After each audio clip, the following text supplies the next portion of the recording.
Today, a 25-year-old man underwent a psychiatric evaluation after doing the unthinkable. Police say Kayvon Edson carried out a cruel hoax near the finish line at the Boston Marathon on Tuesday, just hours after somber ceremonies honoring marathon bombing victims wrapped up. Authorities say that he walked down the street barefoot, wearing a black veil and screamed "Boston Strong."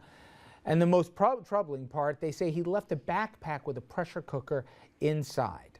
Now, a bomb squad detonated the backpack, and the pressure cooker was packed with confetti. Edson charged with possession of a hoax device and disorderly conduct. Now, the hoax in Boston comes on the heels of another phony bomb threat in California at LAX, where a football player, in fact, the 49er linebacker, was arrested on Sunday after claiming he had a bomb during his security screening. And this next one, comes on a lighter note, but it's seemingly frustrating for ball players and serious fans. Just last week, two Yankees they were taken away, two Yankee fans, were taken away in handcuffs after rushing the field during a Yankee Oriole game. And there was some legitimate security concerns. In fact, one of the Orioles said at the time that they hope they throw away, lock this guy up and throw away the key, or even let the players get after him. Listen, there was also incidents here where we've seen people through social media sending in phony tweets about threats to airlines, etc. So before people laugh it off, there are huge security concerns in a post 9/11 America. This and many other issues I want to bring our panel in to get into right now. And let's get into it. We got Jimmy Koussouris, criminal defense attorney in Manhattan, lectures at New York Law School, and a visiting professor at the University of Birmingham in England. We're going to talk about foreign law and also how things are done across the pond. Doug Von Oys, founding partner of Carson Von Oys, focusing on corporate misconduct, and selected by the Legal 500 as one of the most influential attorneys in the nation. And Mark Furnish, constitutional lawyer who's argued before the highest court of the land, the Supreme Court, and also professor at Brooklyn Law. And listen, in isolation, there is a troubled guy. There is an idiot fan who runs on the field. There is somebody who says bomb when they get mad. Yeah, exactly. Come on. All right. But then you start looking at the cumulative effect. On the airline thing, somebody sent in a hoax, turns out to be a teenager. They had to ground the plane. They had to all of a sudden clear it and search it. Then hundreds more send phony threats as well. My point is, I hate when law becomes excessive just to make points. But does the law need to kind of take into effect the climate that we're in right now and need to send messages that these things are not only dangerous and they can heighten awareness, but inversely, there's a huge economic impact to this, a huge disruption for all the people involved? To me, this was more than a little frustrating when I see day after day this week these kind of stories about idiots who don't get it, who just want their 5 minutes of fame in the digital century. 5 minutes of fame in certain circumstances should cost you a lot more than 5 minutes in jail.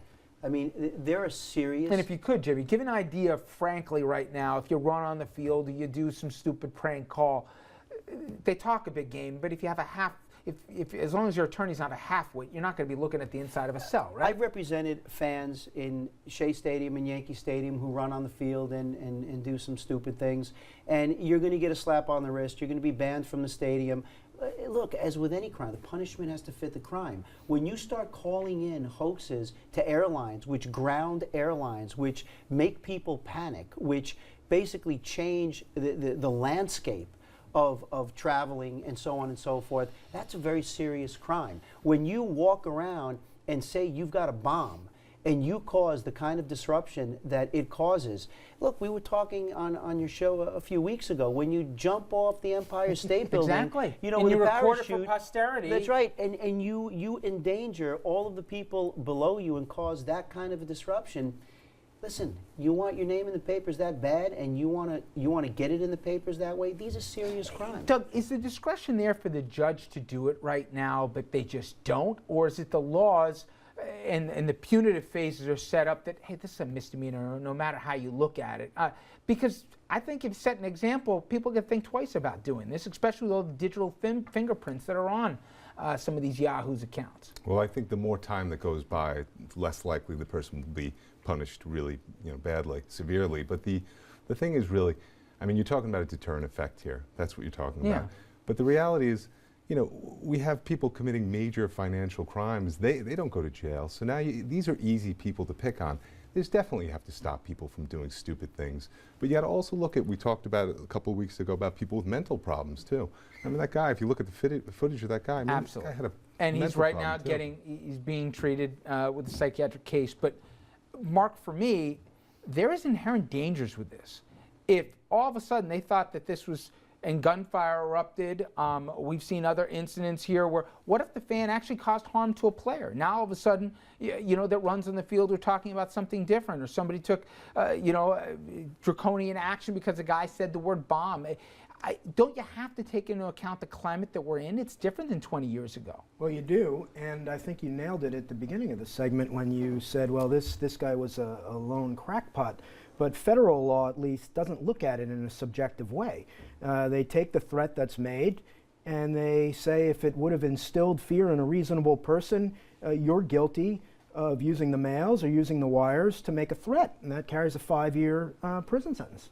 So federal law takes it very seriously. I can't say, I mean, we all remember, well, some of us are old enough to remember the guy who parachuted onto the field in the '86 World Series. That's a little different from sending out a note saying I've got ricin or some terrible poison and I'm going to blow up the federal building. You do that, you're looking at 5 years federally, and if you're trying to get property or money out of somebody, you're looking at 20 years federally. So federal law takes this very seriously. Remember the guy who threatened Judge Posner? And, That's and right. you know, so federal law takes it seriously. The question is whether there's federal jurisdiction. All the states punish it very differently.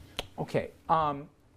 There was, as many people know who follow the news here, a move to get a handle on post 9/11 New York on extremist sects that may have been within the New York City and greater New York area. Well, a move to give the NYPD's Muslim spy unit the boot is being applauded by not just the Islamic community and civil rights groups, but others who say this went way too far. However, you got folks like Peter King taking a controversial stand against the decision, saying the program worked.